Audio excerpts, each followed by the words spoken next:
Okay, morning, Colin. This is actually an exciting time. I think this is sort of long overdue, where we get to meet our legends of days gone by, and it's such a privilege, and I think it's the correct timing now to be sitting down with you just to pick your brain about, your involvement with hockey in the past. And I know your legacy, even here at the South End Museum, extends far beyond hockey into a lot of other sports. But today we're going to basically be talking about, firstly, about you, Colin, and your impact in our hockey as men's hockey. And then later just to chat about just the history of hockey in the Eastern Cape and its influence that it had on our communities as such. But I think we know who you are, or I know who you are, but there's a lot of people that will be watching this that won't know who Colin Abrams is. So what are you doing at the moment? Do you have a family? Do you have kids? Just let us know about some of that first. Well, yes, first of all, thank you very much, Rory, for the opportunity. At the moment, I'm the administrator at the South End Museum, having retired from teaching 1996, and having started here in 2001, and I've been here for 14 years now, and it has opened my eyes as far as arts and culture is concerned, and especially heritage, which brings us to the history of our people, which I feel is very important. And so the task that you are doing here only adds. If you want to speak about myself, when I opened my eyes, I was at 36 Short Street in North End, Port Elizabeth obviously. And somehow or other I got to take a liking to cricket, because street cricket amongst our people has been actually the starter of many other kind of games, even street soccer and so on. But those were the games I played, especially with the girls, running around the lamppost and so on. But in getting the girls to bowl for me or anybody else, and I just love batting, I met people like Troy January and a few others. Troy January, a stalwart of Alberton Soccer Club, and he introduced me to playing cricket for St. Mark's. And I played there as a junior for a while, meeting people like Ram O'Brien, who was also a very good soccer player. Also with soccer, I then urged my mother I wanted to play rugby, and then she said, no, you don't play rugby. You choose some other sport, but not rugby. And so I walked up to Green Street, where the late Mr. Jones used to live, in the Bailey's residences. And there we just walked in while they were having a meeting, and all these youngsters were sitting on the floor. And as I walked in, they wondered, what is this whitey doing here? Come in. I said, no, Mr. Jones, I want to come and play soccer. And so I joined, and we used to play on the Victoria Park, another area where people enjoy their sport, especially cricket and soccer. And I enjoyed many days there, especially a Saturday afternoon, after playing my junior hockey, junior soccer, because I played for Pirates under 14, under 16, under 18, 13, and then second team. By that time, I managed to pass my matric.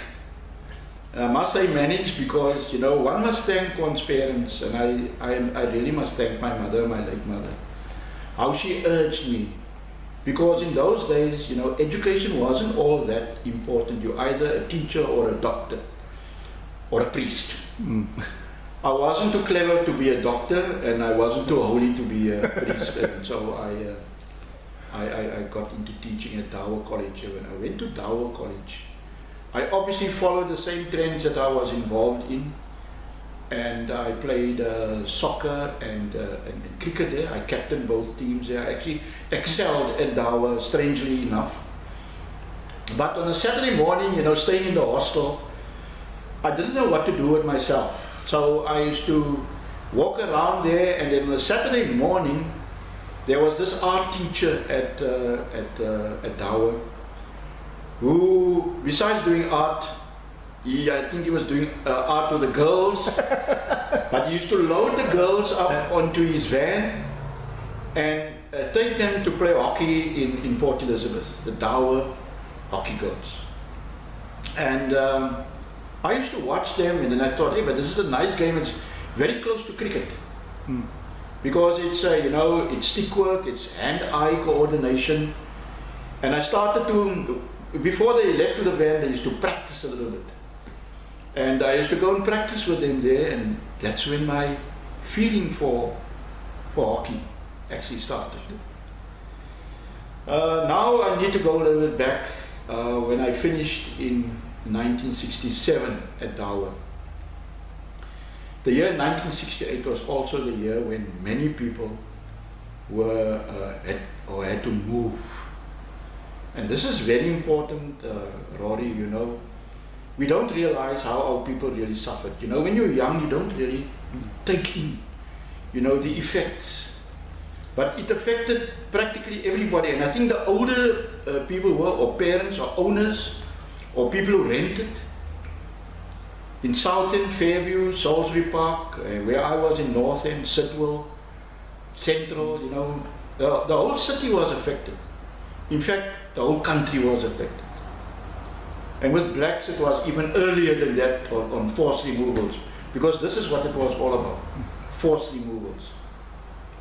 And we moved. My mother managed to get a place, a municipal house, because although they had bought their place, they never received enough.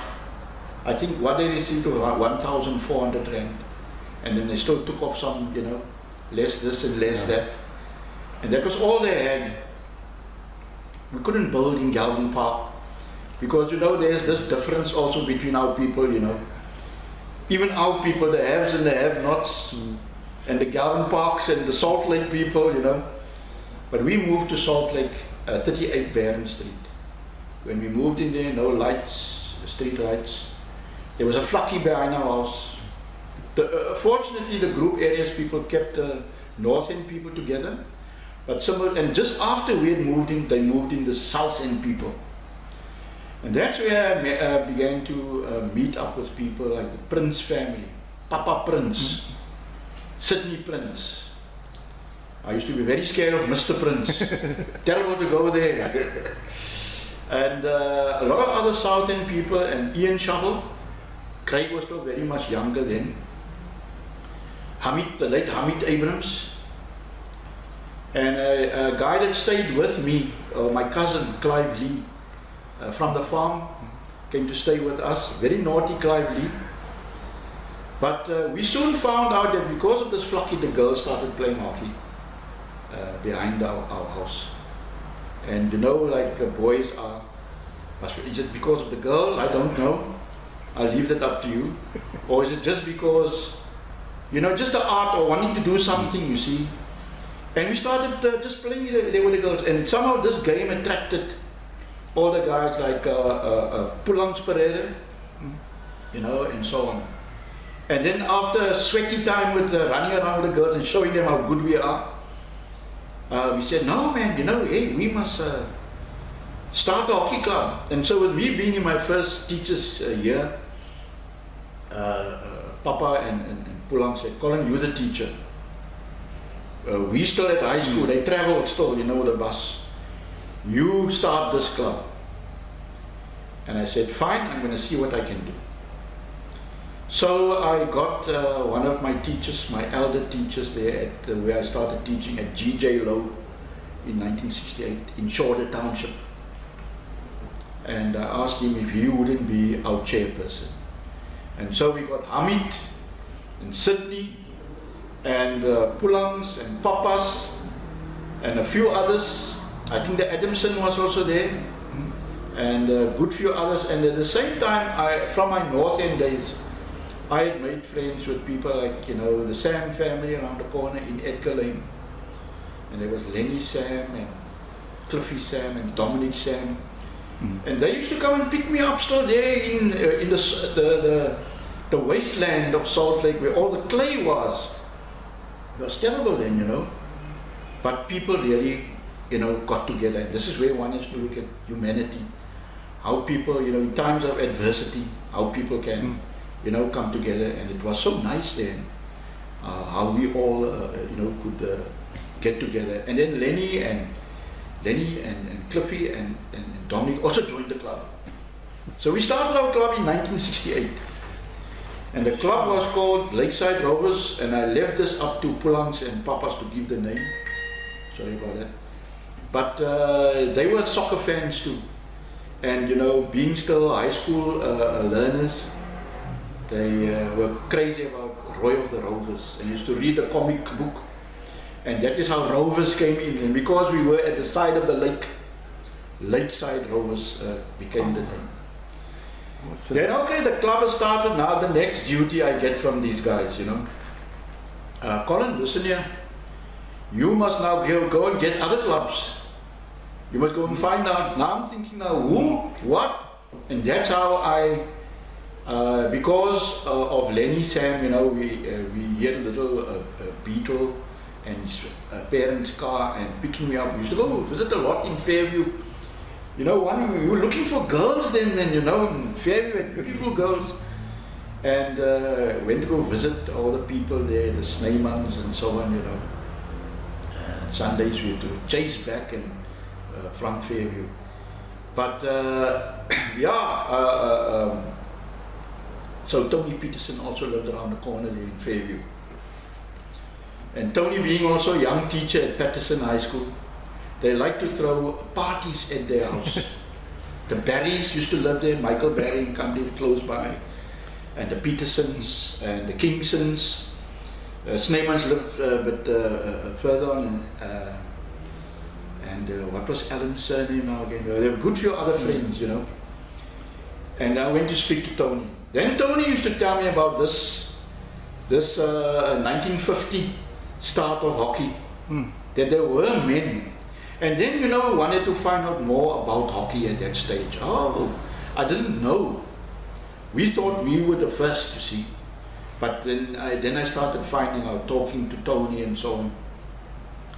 And Tony said, yes, Colin, look here, hockey was started, you know, and I actually also found out with the history of Southend, how hockey and sport started here in Southend. Years back with Father Paddy at St. Peter's Church, trying to lift the community and started, you know, various sports teams. And now one has to look at these, you know, the formation of these sports teams, not only in Southend but in Fairview and so on, like Fairview Rovers, Stardust, soccer teams there. Soccer teams here were Paladins, Swallows, Blackpool, you know, and then Pirates from the North End, and we always used to play the Victoria Park. And so we need to go back then, because it wasn't only soccer. There was cricket too, you know, Southend United especially. That is why Bunny Sneeman and what's his name? Why can't I remember? You must help me so now. Yeah. I'm thinking about the Sneeman that taught at Mature, the cricket player that was in the flats. Philip. Yeah, was it Philip Sneeman? Philip Sneeman was also with Southend United, yeah. The late Philip Sneeman. Look, I can tell you now, there were many stars, you know. I believe that Nats Wilson was the one. He also played for Southend. You know, there were people. We won't put it down to it, or we can't believe it. But if we look at the products today, then we can say for sure, even yourself, Rory, they were capable of competing against the best. They were capable of being, we can call them Springboks or South African national players. At all sports, they were talented people, and we missed out because we couldn't give, or there wasn't us, but government didn't give these people the opportunity. So going back to that history again, and Father Paddy's role, and there was also the start of hockey for girls. People always had the impression hockey is only for girls, but you know, if one looks today that girls are playing rugby and soccer, then there's no shame. You know, it's a girls, only a girls sport, you know. No, that was the feeling then, you know. But Girls started in the late 1920s, 1930s, 1933, when they started with their hockey, and girls have been true to their hockey all the way, and especially teams like St. Peter's that have survived up to today. So I needed to go back to that time as well, you know. So in speaking to Tony now, he found out that, oh, okay, the girls have been playing, yeah. And they started a Salt Lake team there. I think it was Westlake. Yes. Westlake hockey team. I recall that. They started them out there, and also soccer team as well. So I found out about these guys having played 1950 to 1953, and they played mainly in Southend. I interviewed Kenny March once about that, the late Kenny March. And they played on the Schaefer ground. Kenny used to describe this terrible field, very stony and with a lot of holes in it. I think it was worse than the Galvindale afterwards. But they enjoyed it until, you know, there was a certain team, one of the teams. There were a number of teams, a Mobs A and a Mobs B. I don't recall the names of the other teams. But Mobs B thought the best way to play hockey was not to play the ball, hit the man. And so it actually killed off hockey from 1950 to 1953. But now we talk 1950 to 1953, then you talk years later to 1968. Okay? That was the year when I was talking to Tony. And said, Tony, look here, thank you for this history and all that now. So there are people that played, and he said yes, and there's another team also, but they didn't play in that league. Mm-hmm. But they started after the league had crashed. And this was the Cavaliers hockey.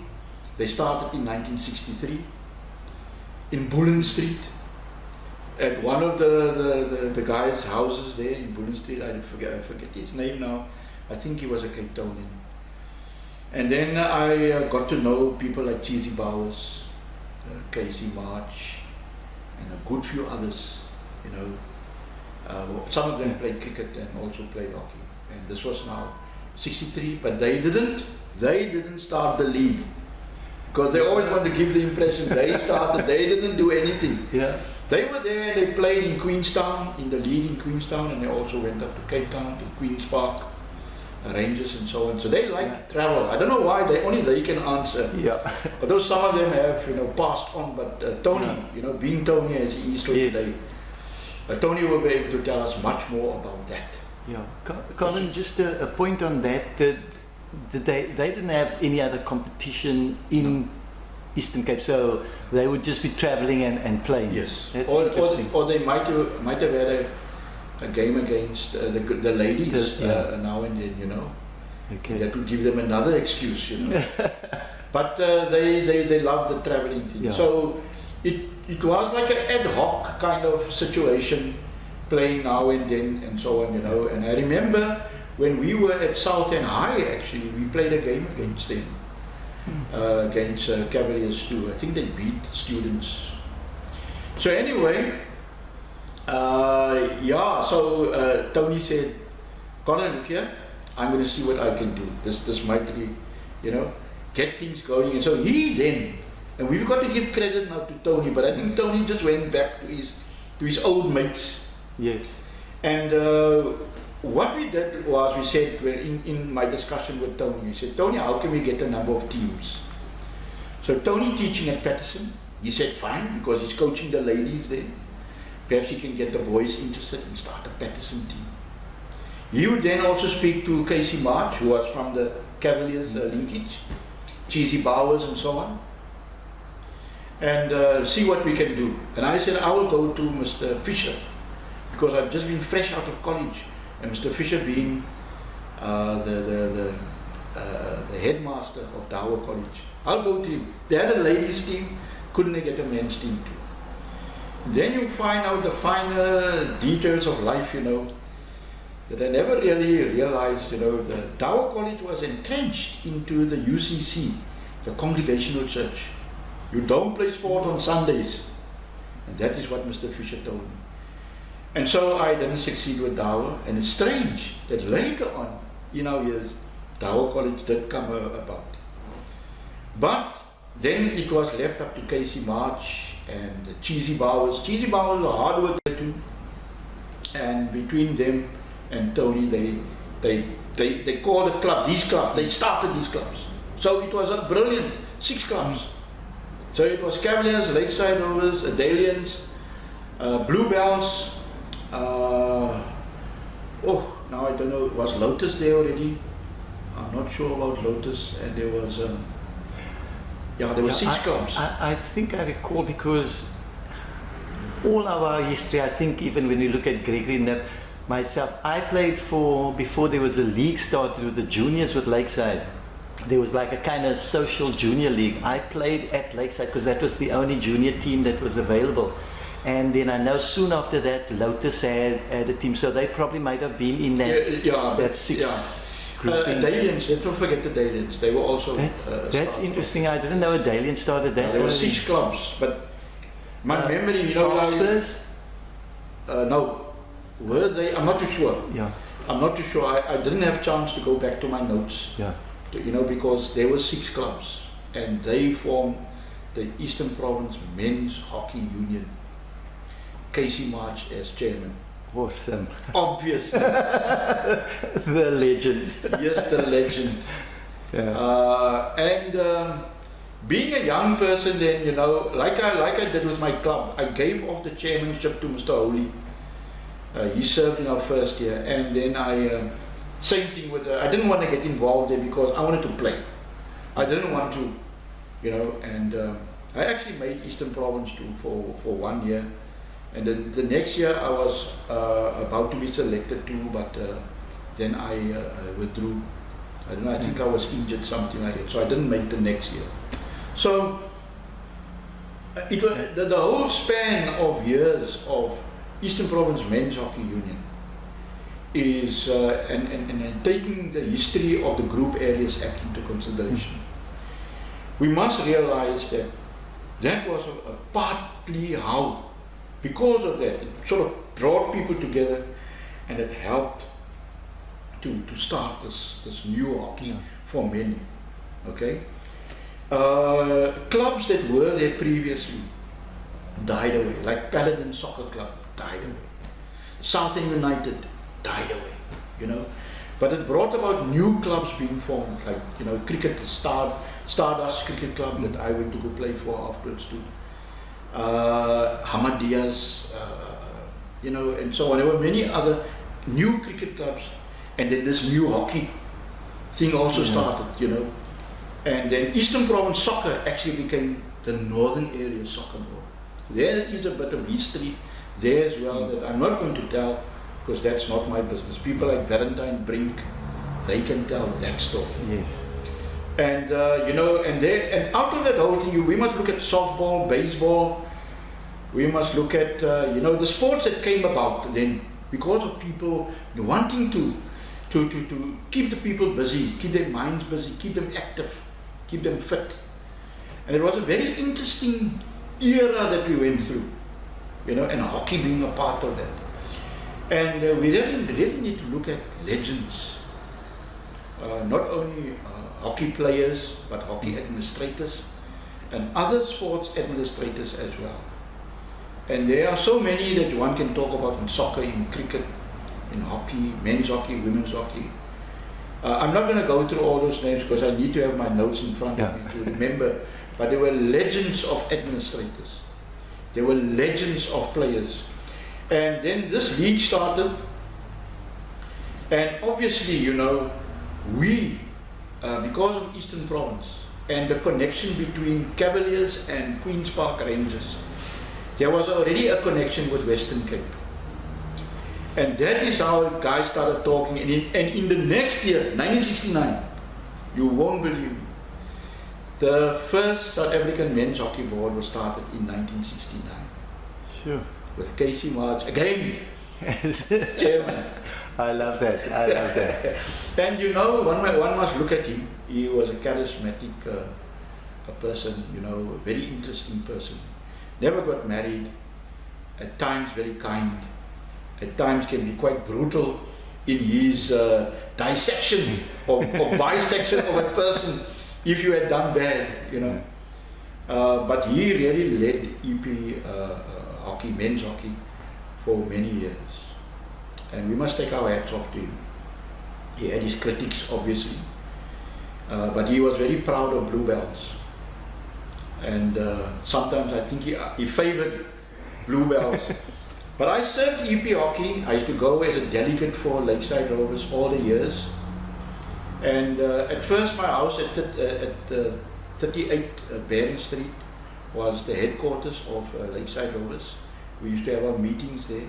But we started the trend then, move around to other people's houses too, because my mother was tired of making some biscuits or some cake.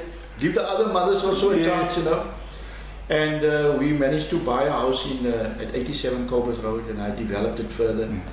And we had our meetings there. And you won't believe me, you also came, because Lakeside Rovers was now the club that had actually started this whole process, you know. Yes.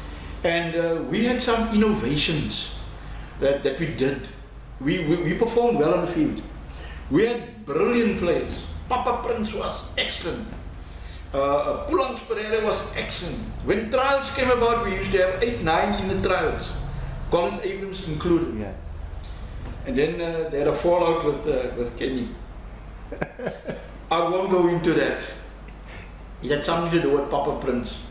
Only Papa Prince can tell you that story. But we had a fallout, and because of that fallout, Lakeside Rovers suffered after that for many years.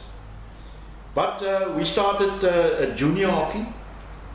Lakeside Rovers, that was Lenny Sam who introduced it. He said, if we want to continue as men's hockey, we must have junior hockey.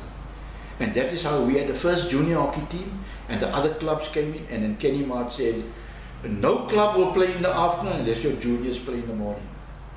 And that is how juniors started. And I won't forget a person like Gregory Nip. He learned all his hockey with us as a junior, and then playing into our first team. He was a brilliant player. And then I think without hatred in my heart, but very sad, Alpha stole Gregory Nip. And I think that was also part of our decline then, you know, as a force. Although we did other things, we also initiated many fundraising efforts. From the time that where we were in Salt Lake, and people like Mr. Pereira used to have discos on a Friday night. He actually built a little place alongside his house where we could have discos, and we used to charge. Yeah. And we had a lekker time, man. And we continued with the discos, fundraisers, and we used to even have discos in Causton and so on and elsewhere. That's how we fundraised, you know. We also started the first fund runs.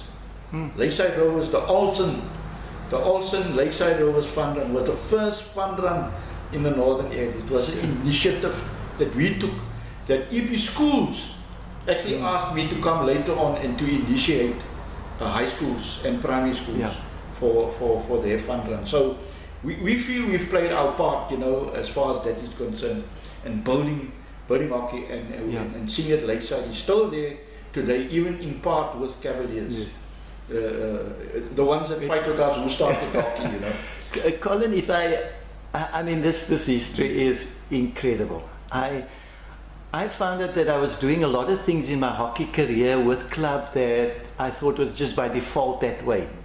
But I'm realizing now, even when I was playing way back at Alpha, we used to have meetings every Monday night, and it used to circle around from people's homes, and each one took responsibility. So that's something that basically was inherent in how Lakeside brought it into the system. And I want you just to reflect quickly, because I saw a photo of the guys. Is it 1970, the first EP team? Yes. And I saw you looking like your sons over there in that photo.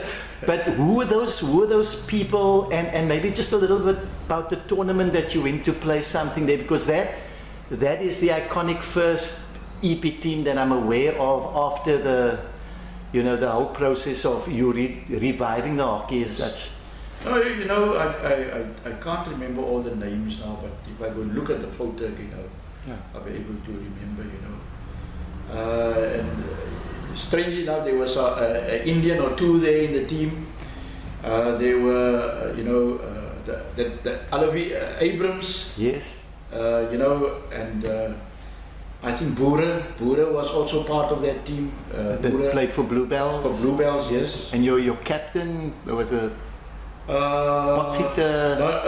Ronnie Potgieter. Ronnie Potgieter. Ronnie Potgieter was the first captain from Lakeside Rovers of the EP team, yes. Yes, he was also living in Salt Lake, part of that movement, and joined our club. And yes, we went up to Cape Town. We played Western Province. I remember it was a very rainy weekend and we played Western Province. Cecil Blows was the guy I had to mark. And I thought I was a good defender.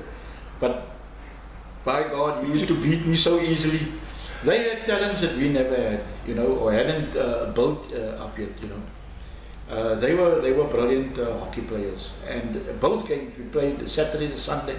They beat us both games. But I can tell you that stand at the Athlone Stadium. They marked the soccer stadium into hockey, for a hockey field. And there was quite a big crowd there, even in the rain on the Saturday. And these guys were very naughty too. You know, the ball used to go into the water, because there was a pool of water, and we just played, you know. And then these guys used to hit the water first before they get to the ball, and then it gets into your face, you see, and then they carry on. Now we learned a lot from Western Province, and we made tremendous friends over the years, you know. Yeah. But it just showed what hockey could do. It brought people together. Lakeside Rovers was one of the first clubs to start a relationship with a Cape Town club. That was with Belmont Hockey Club. And one year they would travel down, the next year we would travel up. And I still have photographs of us just arriving in Cape Town at a certain house and the boys welcoming us. It was tremendous, man, you know. So yeah, building up relationships, and that one that you also spoke about, where families, you know, families being part of the club, the sisters and the brothers and the mothers and the fathers somehow became involved.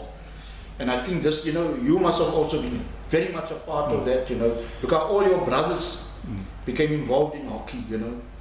And so one is to look back at who are the people who really, you know, involved, got us interested and got us going. And those are the real people that we really need to look back at and remember them, you know.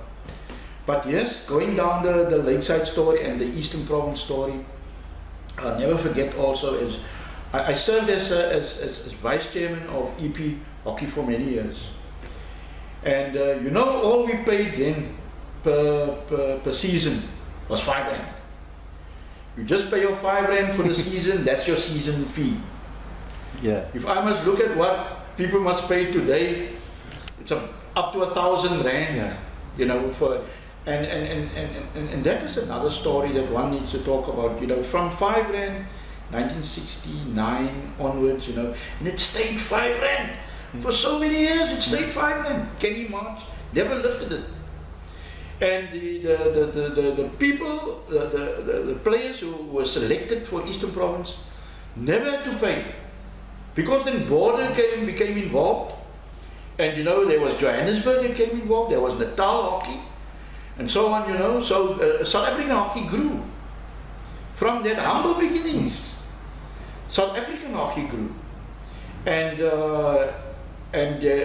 you know, how they raised money was by having like an annual dance and things like that, you know, the R5 and other fundraising efforts, and everybody had to take tickets. You had to pay your tickets, otherwise your club is going to not be allowed to play. You'll be defaulters. You'll be defaulters. Yes. And it was amazing how Tony kept those books, and I think I still picked up one of his books somewhere. How he kept those books and I think Lakeside still owes something there. But I was vice chairman for many years, and I was always the first at the AGM, and I moved Mr. Casey March as president. Yes, I even remember that after years it was like a fixture. It was a fixture, yes, and then Bluebells used to second us, and the other clubs would be thinking, okay, ons had it in vir Casey, maar okay, he was a good chairman, you see.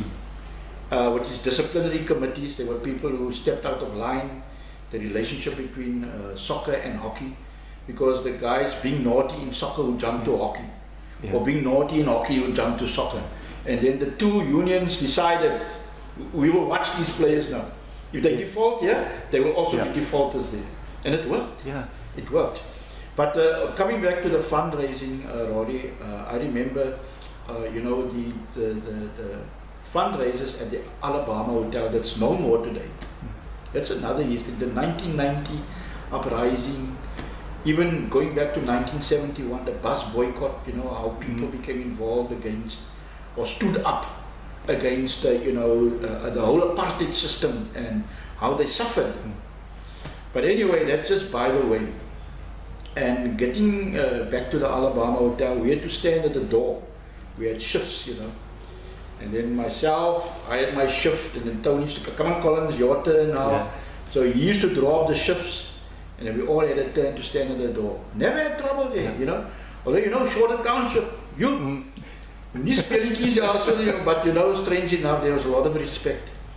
And people only with tickets were allowed, or they had to pay there, so we had money there too.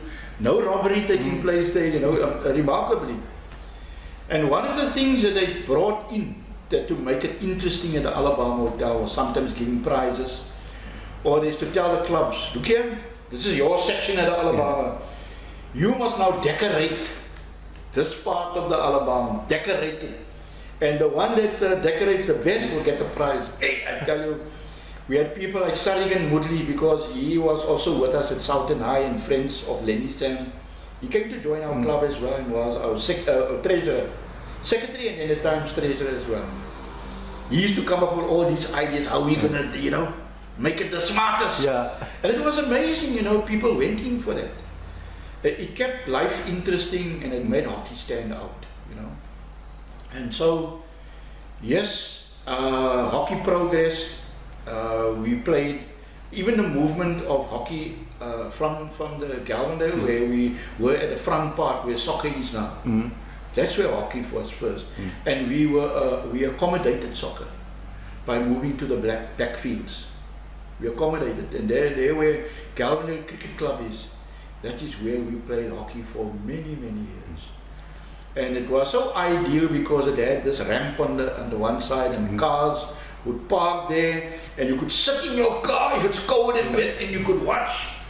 But the guys had to, we had no dressing rooms, the guys had to get dressed or undressed in the motor vehicle, or behind the cars, or you know, or between the cars and so on. But there was that camaraderie still, man, you know. And we used to enjoy it. The wives and the families all came to watch, you know. And but Lakeside declined as a force on the hockey field. And there was a time actually when there was an A and a B, and Lakeside always played in the B section. I don't know if you can recall that. Yes. But anyway, coming back to the camaraderie, you know, the guys used to have their braai places, or they used to have a pochi. Those times pochi just started. Yeah. And the late Jana Key, the legend, yes. When, you know, everybody had something against Bluebells, because there were always a player or two who used to knock you off the ball. The spirit of mobs was carrying through. The spirit of mobs. But Bluebells were a tough team to beat, really, you know, a tough team. But we were always very angry with them, and there was sometimes remarks being passed. But I can't forget, you know, me being vice president and chairman of Lakeside Rovers then for many years also. Then Jana always used to tell me, Colin, come here, man. Come and have something here with us. And then one or two players would, that's okay, you saw. But I used to share in the pochi there. And then Zobo used Zobo. Don't know if you can recall Zobo. Yes, yes, I do recall it. Jana was the food man, but Zobo was the drinks man. But he used to sell there out of his boot, you see. And then I used to always get a good couple of free beers from Zobo as well. You know, you remember these things, you know. And sometimes we also had our braais, and the other clubs also had their braais. So being there on a Sunday was fantastic, with the juniors playing in the morning. We must not forget Yusuf. You know, Yusuf, who for so many years, what's his name? Yusuf Davids, who for so many years led and held up the juniors. He was the junior match and recording secretary or something like that. They used to have an MNR, and I recall. He used to even select the juniors to go in the EP teams. He was a stalwart, you know, a rock. Yusuf was a Yeah. rock, and somehow other people must remember the role that Yusuf played. Yes. You know. Colin, I just keep where you are now because I'm so enthralled with the entire story. I just want to take you back to the Alabama thing of the EP team. Just give us some touch, because that used to be a very emotional time. We used to have our blazers and Yes. everything, and I don't see that in our lives anymore in Yes. hockey now. Yes, it has. Unfortunately, you're so right, Rory. That was one event that everybody looked forward to, where you were forced to sell your tickets. But a lot of guys, you knew that they were going to be in the team or were hoping to be in the team. And you're so right that then the announcement by Kenny, always Kenny, Yeah. used to announce and also sing us a song there, There too, we you go. know, with his white, Yeah. his white jacket and pants and his cap as well too. But yes, but we were also proud of our uniforms, and I think I still have my EP Men's Hockey Union blazer at home. It doesn't fit anymore because you know this thing at the bottom is grown out of proportion. But we were all proud of who we were, what we represented. You know, those were very good days, and the ties. I still have my EP hockey tie, and then all the EP teams were announced, and you're so right, people used to wait for that and then be so proud if there was a new player coming in, you know. So yes, it was fantastic days, or the disappointments of not being selected, you know. I was also a selector then. I remember, you know, selecting the teams, being part of that selection panel for quite a number of years. So I did my bit there as well. But yes, the Alabama, we're sorry we lost that one place. It didn't only serve as a hotel, it was a place of entertainment. Today you go to the casino, but those days you went to the Alabama. Yeah. It had practically an event every night, right through the week. There was always something going on there. And with the 1990 riots, that is when the Alabama was destroyed. Yeah. There are other reasons, there must be reasons why, you know, but I'm not going to go into that now. It's a sad moment in our time, the 1990, if we could call it riots or uprising, because there's two ways of really looking at it. And coming back to the hockey, yes, we had fantastic times. Even with the tournaments, going to the various tournaments, I think that must have been fantastic. Rory, you can say a lot about being a junior, from the junior ranks coming into the seniors, playing. You should have played at a much higher level. You know, that's one of my you know, I feel sorry about it, you know, that our people didn't get the opportunities. You should have been playing at the Olympics, you know, just think about it, you know, but we didn't get that opportunity. So yeah, but we were proud of our abilities, playing on the Galvin fields, and on the top fields of those two, Lakeside Rovers had their practice fields. And you'll still see the four lamp poles there, which Lakeside initiated for practicing at night. You still find it there. You've got to tell us about this high quality of lights that you practice under. Yeah, because you see, we had no lights, and we had to, and the guys used to come as early as possible and practice, and it was normally good, early, you know, late summer. Just before the winter, then the guys used to put everything in them. But then you couldn't really, and we had to find ways and means, man. And that was the one thing we applied to municipality for those lights. And then that was the practice field for ourselves and Cavaliers. And then the bottom one was where Alpha and Bluebells used to practice. And in finding ways and means of how we could practice after hours, because now people were working, and you need to look at how do you practice during working hours? And then I think I still have this huge light that Sadiq and Moodley got somewhere. Where he got it, I don't know. But we used to connect it up, and it used to give a huge light off. And we used to go there to one of the primary schools and put this light up and go practice on the tarmac, the netball tarmac. So it was another way of how we practiced. And I remember we used to pull the cars up and put the car lights on. The battery. But anyway, people found ways and means of how to, you know, to overcome the difficulties, which we still have today, you know.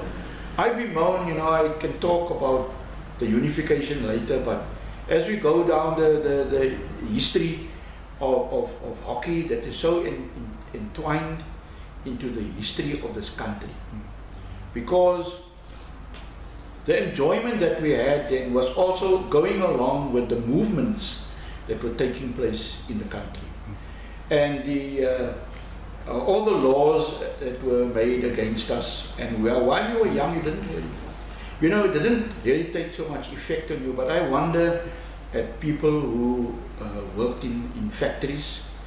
They worked for years. They were nearly like they were supervising, and then some white guy comes along, and then you have to teach that guy, and then he becomes the supervisor over you, and it's sort of the resentment.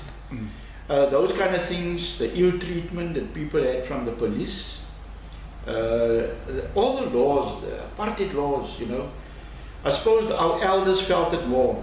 We as younger people didn't feel it so much, because we were enjoying ourselves. I was playing my cricket, I was playing my hockey, I could ride around there in the northern areas. I bought my first car. So it was going fantastically, you see, and you could teach, and you can get a home loan, extend your house, get a medical subsidy, those things were there, but you didn't realize all the other things. And there were movements in the country, and these movements were going to affect every aspect of life. I think you would recall that we almost got immune to the fact that when you went to certain movie houses, or we just knew we go into the non-white section, and we didn't question it, because you just had to, you kind of grew up with that. And I think our parents had to probably deal with that more, with that more as such, until we became aware later in our lives. Like I used to go to the Alpha Bioscope, the Avalon Bioscope, earlier on the Palace, and then there were new, we used to call it Bioscope, today it's called cinema and so on. And the discos, discos came in very strongly after people had moved. The house discos, and then even in other places and so on. But the Alabama Hotel, that was, So entertainment, we just lived our lives and we carried on. But there were movements in the country, and it affected many people. And if we go through that, and today, I would advise a lot of people to go through, to find out, when a guy like George was a teacher at Patterson High School, because he becomes involved with the ANC, the security police arrest him, and in trying to, and in dealing with him, they just threw him down, and we believe that he was murdered at the Sangam building, you see. So those are the kind of things that were going on. You just had to toe the line, don't overstep. But people, realizing, and people who knew what was going on, we didn't have the vote. We were treated as second and third class citizens. And even black people were even treated worse.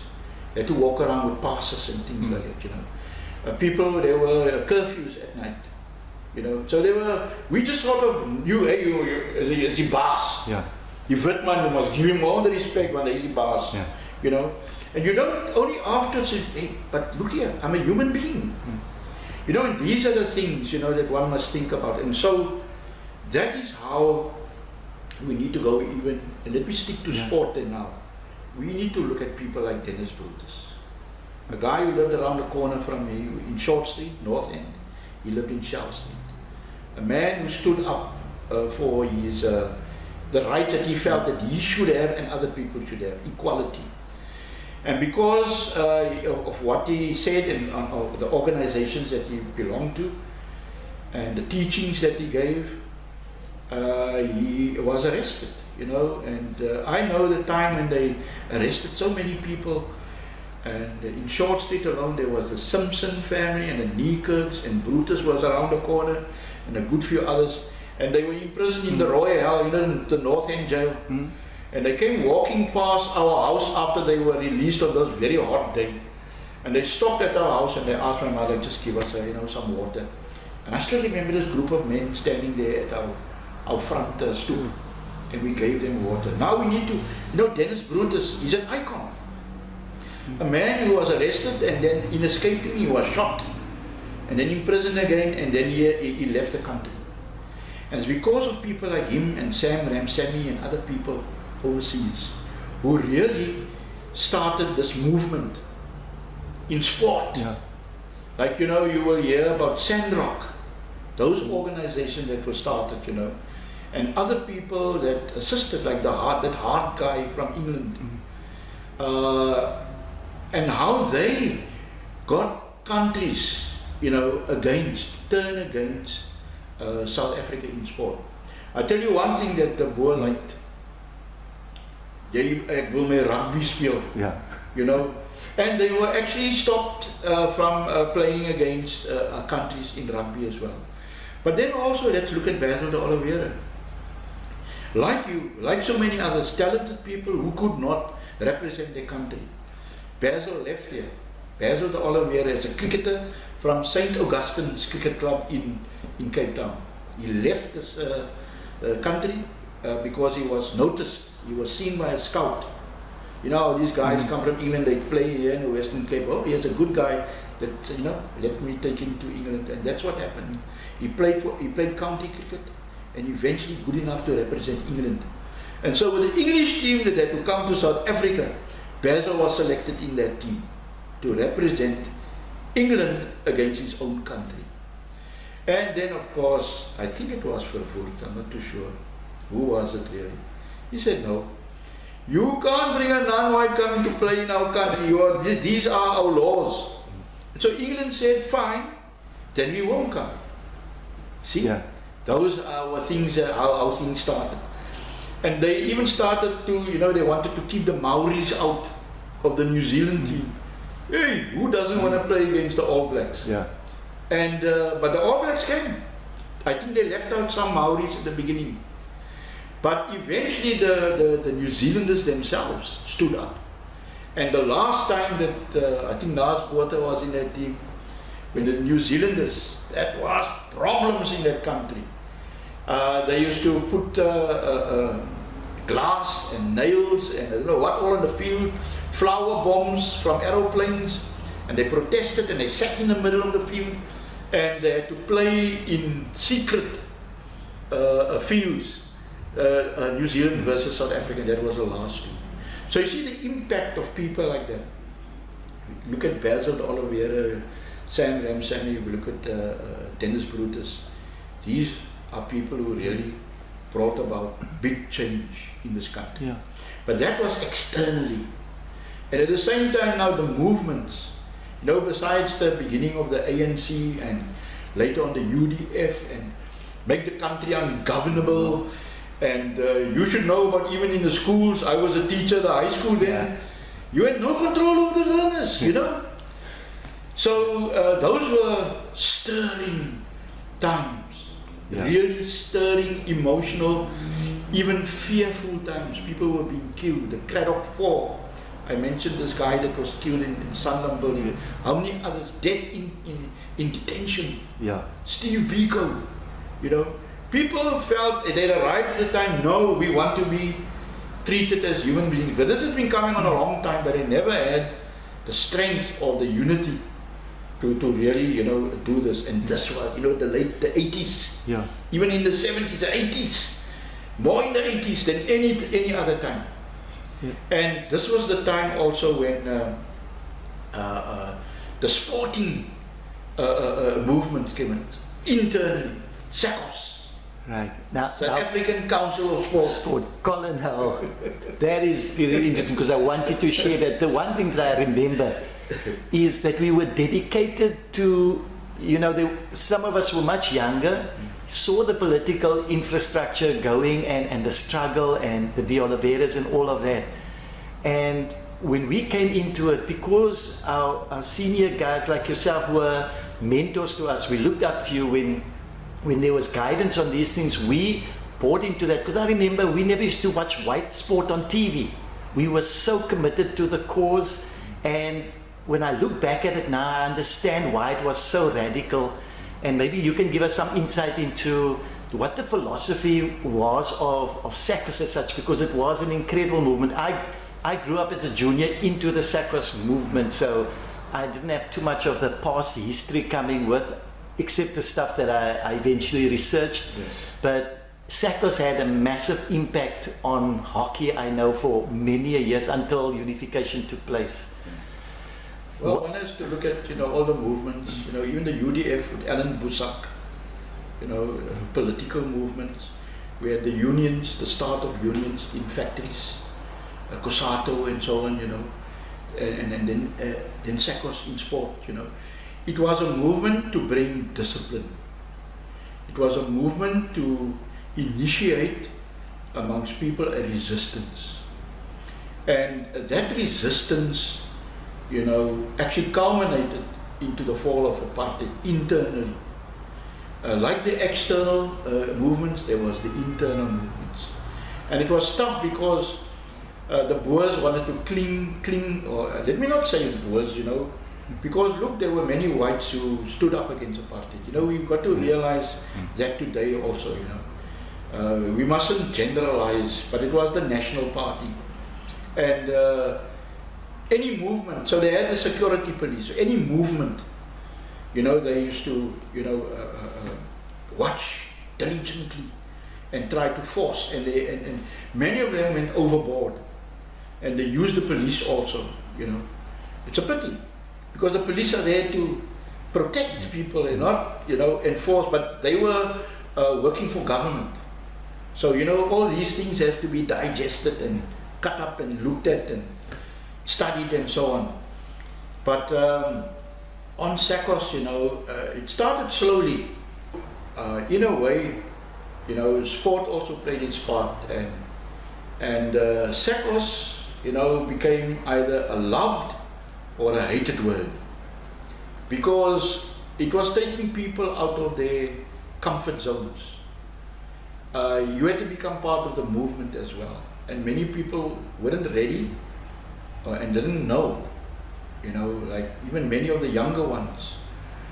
We didn't talk enough politics, I think, you know, to become aware of this, but many people did. And you know, one needs to look at the Western Cape, one of our best provinces, also intellectually, a province where people start movements, you know. I mean, look, UDF, Alan Busak, the UDF did tremendous work, you know, in changing this country. I'm sorry about Alan Busak that he fell in that way, because he was a real hero and still is to many people. But anyway, SACOS, he was part of that movement, but on the basis of sport. And there were many fights and arguments later on. But before we come to that, what SACOS said was there must be discipline. We cannot do certain things. We cannot play with the whites. We cannot do this, because we must try and keep them away from international hockey or international sport. This is what they want. So be careful, boys, you know, do this and do that. And then SACOS, with hockey, reigned actually. And Kenny March was part of that movement. But we need to look at Kenny too, because Kenny was a sports person. He wasn't a politician. And when it really became tough, the guys in the Western Cape especially got rid of Kenny. And I will point finger at people like Nomi Maharaj. Whether he was greedy for the chairmanship or what, I don't know. But there should have been more compassion. There should have been more unity amongst everybody. Casey March had served for so many years. Perhaps he wasn't a politician, but they could have helped him. He should have remained as chairperson. They got rid of him, and that hurt Kenny tremendously. Kenny came home. I don't know if he was moping or what. He even stayed away from EP meetings. Myself as vice chairman then, I had to do all the meetings for a whole year. I acted as president for a whole year. At the end of that year, before that, what we used to do, myself, Leroy Simon, Gavin Whiteboy, and a few others, we used to go after a meeting. This thing is sorry about this. No, that's fun. It's just showing that we are very in the technological age Technological age. Sorry about this. So, after meetings, after having a EP meeting, we used to go and report to Kenny. That's how we felt loyal to him. Every Sunday after even having a EP meeting, we used to go and report to Kenny. Kenny loved it, but we could never draw Kenny back. And I felt that as a, working so hard over all the years, that was the one weakness of Casey March. He should have stood up and said, no, I'm with you guys. Oh, it's not just about serving as president of South African hockey. This was his base. He should have carried on here. And he left us in that dilemma. And at the end of that year, the clubs decided to vote me in as president at the AGM. And it was tumultuous. I'm telling you, it was. Today if I look back and say, hey, it was very interesting. We had more than the ordinary number of monthly provincial meetings, because at that period of time, there was this whole thing of SACOS saying discipline, and the movement in the late 80s, 1980s, of moving towards unification in the country and having an equal status. It's what everybody wanted. Now that was that period then, of clubs saying, no, we must stay with SACOS, and other clubs saying, no, we must move away. But together with that, one also has to look at what was happening in the country too, The other sports had already moved so fast towards unification of, whites with blacks and with colors and so on. The soccers had gone, the rugby's had gone, the crickets had gone. The other sports, and it was basically one of the few, I think, was hockey and tennis that still remained under SACOS control, and I think the colleges and the schools, they remained under. And this was the dilemma that people sat with, in the late 1990s, rather the early 1990s. Yeah. Sorry.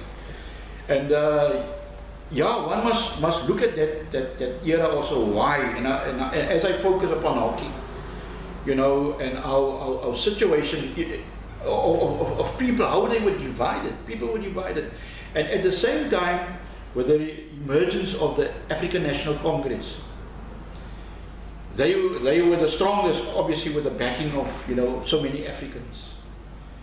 There were other movements as well, but the African National Congress also focused on sport, and they started what we call the National Sports Congress. And this was then, it was against SACOS, but now we need to go just a little bit back. The ANC admired SACOS. They admired the work that SACOS had done amongst all the sports people, because SACOS did a good job in not only enforcing sport to take part, it also brought about a unification of the non-white people, under sport. And who can forget in those days, Kwaro playing EP rugby at the Adcock Stadium? Fantastic days. Or Eastern Province playing Western Province on the Adcock cricket. Or on the Galvin, EP playing Western Province hockey. These are things, that still lives with us, but it was a unification kind of thing, and that was also politically motivated. But SACOS, in a way, in my opinion, was also politically driven. The main engineers of SACOS were also politically driven. And now we need to understand the situation, because it's now not about a unified front, it's also about dividing who will also become politicians in the new country. And we believe that there were new unity movement situations within SACOS, very strong there. And when the ANC said, look guys, we want you to become our sports wing, then SACOS rejected it because of their political affiliations as well. Colin, you mentioning a word which some people might not be aware of, new unity movement. Yes. What is that in the context? Look, you know, we must understand the history of the country too, you see. It goes right back, you know, sometimes they say, oh, history started in 1652, you know. But there have always been some kind of movements and protests and so on against white enforcement. And the new unity movement, very strong from Cape Town. They started, you know, there were political movements like the APO, which was a, you know, like basically like a colored movement and so on. But basically people who were trying to gather support to stand up against the white government. And the new unity movement, I think, yeah, in the 1930s already, you know, started. And you'll hear some famous names of people, you know, famous names, but don't let me go into that now.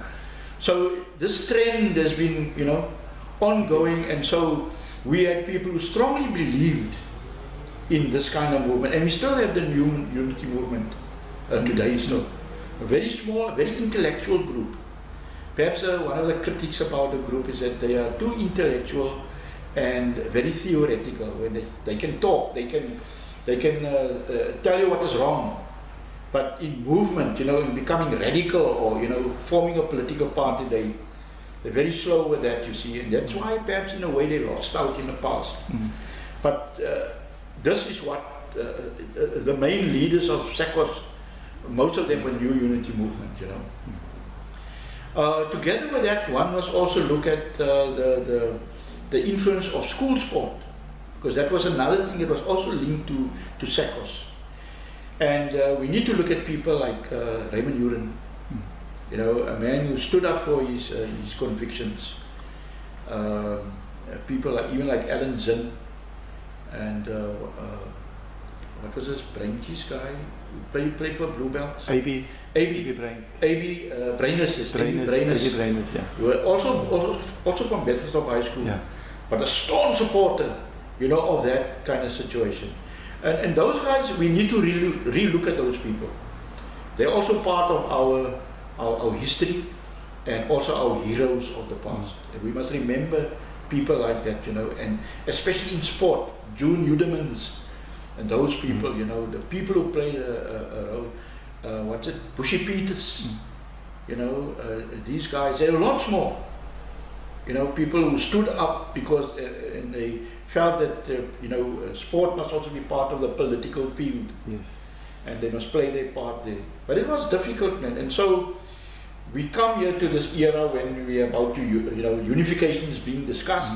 The other sports have been unified already. They're playing, you know, and they want to play internationally. And SACOS is saying, no, we can't, we must go slow, we must not allow the whites to take the advantage, because if we go too fast, they will take the advantage. We've got to slow it down. But there were some things, man, about SACOS that made them a little bit ridiculous. The TV thing, for example, the one that used for you diligent. I used to say, no, man, I bought this thing, 1975 TV came in. It's the only entertainment I got. I'll watch whatever sport there is, you know. So, I mean, how can you watch people in there? So, how committed were you, you know? There were other things. Although I never went over when I played for Stardust Cricket Club, when they broke up Stardust and Aryans and Albany to form Pioneers. That was Keith Barry and those guys who did that, the late Keith Barry. Brilliant cricketer. I didn't go along with it, and so I stayed at home. I didn't play cricket for quite a number of years, and then one day Mervyn Blow and Rupert Billett came to me in Cobus Road and asked me, don't I want to come and join Galway Cricket Club? So I went to join up with it, and so we were still within our perimeters, you know, and nobody, like, you know, really, some were trying, others, you know. So it was a difficult period of time where some people, their vision were ahead already, and others were still saying, no, you must hold back. And so this comes to, you know, when Kenny was at home, And I'm now sitting here with as acting president and then as full president. Yeah. And the fight is on of unification. And I'm also assistant secretary to the SA board. I just want to say at this stage now, which is interesting because what's going to come now is a lot of jewels, but I think looking back now, actually there was a lot of wisdom even in the whole universe, if you can say Yes. that, for actually positioning you at that stage, possibly because Kenny was the sports person that loved what Yes. it would have been difficult for him to deal with the political change, the whole He wasn't thing. a politician. So I think, like I said, the universe was probably preparing you for that role in that space, and Can be true, yes. maybe it was the right thing Yeah, to can happen be at true, that time. yes. Yeah. But I loved Kenny. I think many people loved Kenny for the work that he had done for so many years. To a certain extent, we felt sorry for him. But yeah, that time, his time came, and it had to go. You know, and people revered him still after that. You know, the naming of the tournaments, the Easter tournament, the naming of our EP building there. Yes.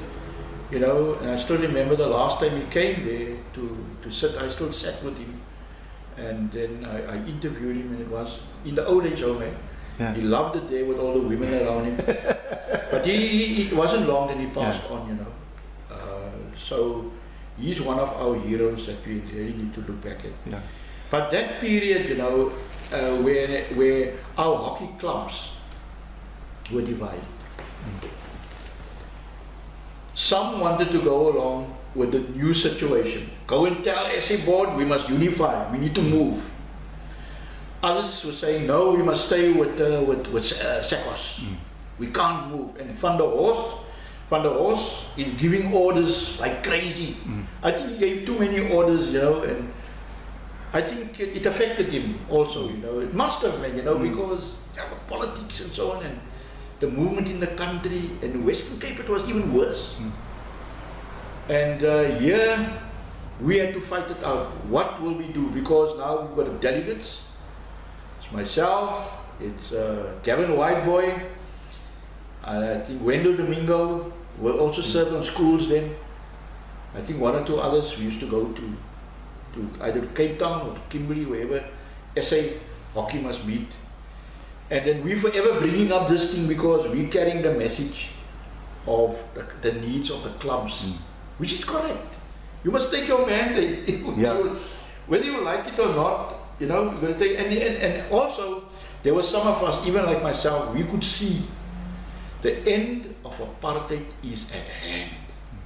The change in the country is about to happen.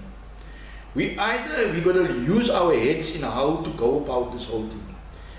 And perhaps, Rory, looking back, we must wonder about this. Were we too fast? Were the other sports too fast? Because we need to look at the situation of the so-called non-white people today, and especially the hockey guys today. I think we will need to talk about that just a little bit later on. But that was the situation then. And I remember I tried my utmost best. I tried to be the diplomat in clubs. Alpha was one of the strongest, the most outspoken. They were for Sekos. Bluebells too, for Sekos. One or two other clubs, but when we voted, it was voted for having a change, for going for a change. And it was guys who believed in the National Sports Congress, the NSC. So it was the NSC versus Sekos. I was an NSC supporter. Let me tell you what I did. I wasn't an NSC member then, but I felt that there was a need, you know, we need to move towards, but we need to do it in a unified manner, with a unified front. That's how we needed to do it. Otherwise, we will be broken up. So you had to encourage the clubs, you had to speak diplomatically, but getting the things moving. Raymond Huron was a staunch Sekos member, and Alpha guys brought him in to one of our meetings as a delegate to deal with me.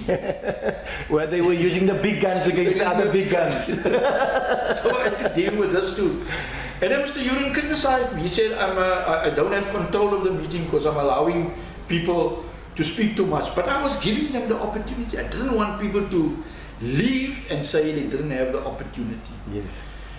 But I'm glad that I used that kind of way, because at the end of the day, we did move as one unit. We didn't break away. There were no clubs that broke away, and that I take as my achievement. Yes. I managed to do that. It wasn't easy, because if you have to compare our situation with Western Cape, their clubs just disintegrated, totally disintegrated. And the one voice that I had afterwards was Ronnie Hendricks, and the encouragement from our side for the formation of Central. And that is Ronnie Hendricks, the guy who really did. He's another person that must be remembered for the work, the hard work that he did. But anyway, in taking our mandate to SA Hockey Board, and with me being an executive member too, we were treated badly. We were treated badly, and eventually kicked out for our stance. We didn't take a stance of moving out or forming an A. We were kicked out because we were saying each time at SA Hockey Board must change. I believe that there is still the passion there. We just need to form a group of people to come together and say, look here, and what I want to do is, I can tell you what I want to do. Before the year is over, I want to call the 4 Northern Areas clubs together. I've already put that into plan. Yeah. I've spoken to the chairman of Calvin there, what's his name again? The centre forward. Enver, I mean? Enver, I've spoken to Enver. I've spoken to Van Brissis, spoken to our club. I don't know the Patterson Revival Club so well. Yeah. St. Peter's, I don't know, but okay, I'll try and get those people together, and then we'll see. Because we need to fight for a new AstroTurf, we need to fight for a new situation there in Galway. But that must include and encompass. You see, we can't be an island again. Because some people, that's for the northern areas. You can't work like that. You are part and parcel of the unification process, you are part and parcel of the South African process. You can watch TV today. All those things. So you're going to have a new perspective about how we can go about it. Yes, we need to say, well, our youngsters, number one, find a way of getting schools and junior clubs going. We've got to find a way for that. And that is how we're going to build new players coming into the clubs. At the same time, we can revive old clubs. We've got to look at the financial situation of how we can deal with it. Because that is one of the problems that clubs have. We need to look at clubhouses. Clubs want clubhouses where they can put their history up, where they can have their meetings, where they can, have functions, show their histories, have the heroes, up in This is what we, like you said, the legends. We need to identify and have, even if Lakeside Cavaliers has a little place here that they can call this their clubhouse, then they'll have a little hooky there where they can say, look, these are all the heroes of the past and so on, who built the clubs up, Lakeside Rose, Cavaliers, and so on and down the years. You can do these things with Alpha, Lotus, or you can do all those things, But we are held back. It's like we're still dressing out in the motor vehicle. It's like we're still there, although there is a dressing room now, but we're still at that stage. We haven't moved out of it. And so as a unified front, and and where we've got to overcome the suspicions, man.